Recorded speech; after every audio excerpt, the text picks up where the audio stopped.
സ്തുതിക്കുന്നു. ഈ രാവിലെ സമയം യോഹന്നാൻ്റെ സുവിശേഷം 20-ാം അധ്യായം 11-ാം വാക്യം, 10-ാം വാക്യവും 11-ാം വാക്യവും. അങ്ങനെ ശിഷ്യന്മാർ വീട്ടിലേക്ക് മടങ്ങിപ്പോയി. എന്നാൽ മറിയ കല്ലറയ്ക്കൽ പുറത്ത് കരഞ്ഞുകൊണ്ട് നിന്നു. കരയുന്നതിനിടയിൽ അവൾ കല്ലറയിൽ കുനിഞ്ഞു നോക്കി. യേശുവിൻ്റെ ശരീരം കിടന്നിരുന്ന ഇടത്ത് വെള്ളവസ്ത്രം ധരിച്ച 2 ദൂതന്മാർ ഒരുത്തൻ തലയ്ക്കലും ഒരുത്തൻ കാൽക്കലും ഇരിക്കുന്നത് കണ്ടു. കർത്താവായ യേശു ക്രിസ്തുവിൻ്റെ പുനരുത്ഥാന ദിവസം നടന്ന സംഭവമാണ് ഈ വാക്യങ്ങളിൽ രേഖപ്പെടുത്തിയിരിക്കുന്നത്. ശിഷ്യന്മാരായ പത്രോസും യോഹന്നാനും ബാക്കിയുള്ളവരും എല്ലാവരും ഓടി വന്നു. ആ കല്ലറയ്ക്ക് അകത്ത് കടന്നു. ആ ശീലകൾ കിടക്കുന്നത് കണ്ട് അവർ മടങ്ങിപ്പോയി. എന്നാൽ മറിയ എന്തെങ്കിലും പ്രത്യേകമായി ഒന്ന് കണ്ടേ പറ്റുള്ളൂ. എൻ്റെ കർത്താവിനെ എനിക്കൊന്ന് കാണണം, അല്ലെങ്കിൽ എൻ്റെ കർത്താവിന് സംഭവിച്ചത് എന്താണെന്ന് എനിക്കൊന്ന് അറിയണം എന്നുള്ള വാഞ്ചയോടെ അവിടെ നിൽക്കുകയാണ്. അവൾ അവിടെ നിൽക്കുന്ന കരഞ്ഞുകൊണ്ട് അവളുടെ ഹൃദയത്തിൻ്റെ വാഞ്ചയും അവളുടെ ആ ആഗ്രഹത്തെയും അവൾ വെളിപ്പെടുത്തിക്കൊണ്ട് അവിടെ കരഞ്ഞുകൊണ്ട് നിൽക്കുകയാണ്. എൻ്റെ കർത്താവിന് എന്ത് സംഭവിച്ചു, എൻ്റെ കർത്താവിനെ ആരാണ് എടുത്തുകൊണ്ട് പോയത് എന്ന് അറിയുവാനുള്ള ആഗ്രഹത്തോടെ അവൾ അവിടെ നിൽക്കുകയാണ്.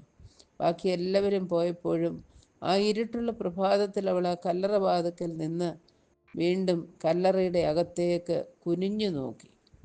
അവിടെ അവളൊരു പ്രത്യേകമായ ദർശനം കാണുന്നു. യേശുവിൻ്റെ ശരീരം കിടന്നിരുന്നിടത്ത് വെള്ളവസ്ത്രം ധരിച്ച 2 ദൂതന്മാർ ഒരുത്തൻ തലയ്ക്കലും ഒരുത്തൻ കാൽക്കലും ഇരിക്കുന്നു. അവളോട് പല കാര്യങ്ങളും സംസാരിക്കുന്നതാണ് പിന്നെ നാം കാണുന്നത്. എന്നാൽ അതിലൊക്കെ ഉപരിയായിട്ട് അവൾ പിന്നോക്കം തിരിഞ്ഞു നോക്കുമ്പോൾ വേറൊരു വ്യക്തിത്വത്തെയാണ് അവിടെ കാണുന്നത്. അവൾ അതിൻ്റെ 15-ാം വാക്യത്തിൽ നാം വായിക്കുന്നത്, യേശു അവളോട്, സ്ത്രീയെ, നീ കരയുന്നതെന്ത്? ആരെ തിരയുന്നു എന്ന് ചോദിച്ചു.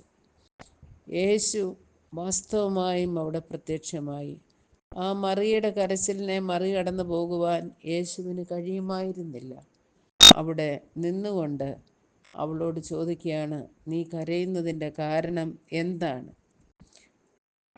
അതിനും അവൾക്ക് ആദ്യം മനസ്സിലായില്ലെങ്കിലും പിന്നീട് യേശു അവളോട് മറിയേ എന്ന് പറഞ്ഞു. അവൾ തിരിഞ്ഞ എബ്രായ ഭാഷയിൽ റബ്ബൂനി എന്ന് പറഞ്ഞു. അത് ഗുരുവിന് എന്നർത്ഥം. അവിടെ ഒരു വലിയ തിരിച്ചറിയൽ അവൾക്കുണ്ടാകുകയാണ്. യേശു അവളോട് കരയുന്ന കാര്യം ചോദിച്ചു. യേശു അവളെ പേർ ചൊല്ലി വിളിച്ചു. ആ ശബ്ദത്തിങ്കൽ അവൾക്ക് വ്യക്തമായി മനസ്സിലായി, ഇത് കർത്താവ് തന്നെയാണ് അവിടെ നിൽക്കുന്നത്. അവൾ തിരിച്ച് റബ്ബൂനി എന്ന് വിളിക്കുന്നു. നമുക്ക് ഇത് എത്ര ആശ്വാസമാണ് തരുന്നത്. നമ്മുടെ കരച്ചിലിൻ്റെ മധ്യത്തിൽ നാം തളർന്നു പോകേണ്ടതായിട്ടോ ക്ഷീണിച്ചു പോകേണ്ടതായിട്ടോ മടുത്തു പോകേണ്ടതായിട്ടോ ഇല്ല. ആ കരച്ചിൽ തള്ളിക്കളയുവാൻ കർത്താവിനൊരിക്കലും കഴിയുകയില്ല.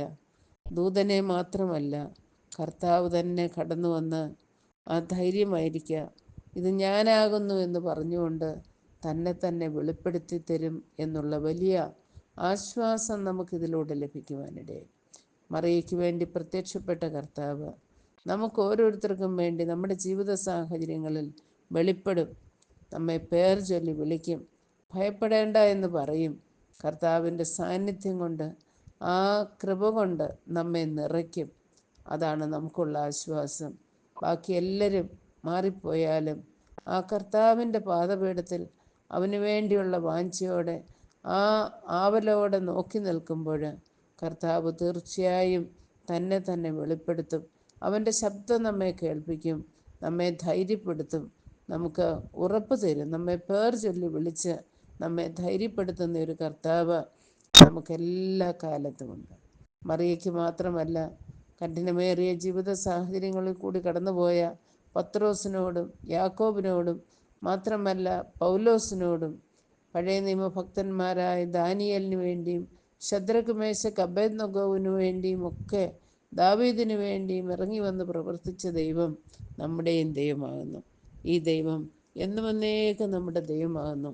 അവൻ നമ്മെ ജീവപര്യന്തം വഴി നടത്തുമെന്നുള്ള ആ വലിയ പ്രത്യാശയോടെ ധൈര്യത്തോടെ ഇന്ന് പകലിൽ നമുക്കായിരിക്കാം. ദൈവത്തിൻ്റെ പരിശുദ്ധാത്മാവ് അതിനായി നമ്മെ സഹായിക്കട്ടെ. God bless you.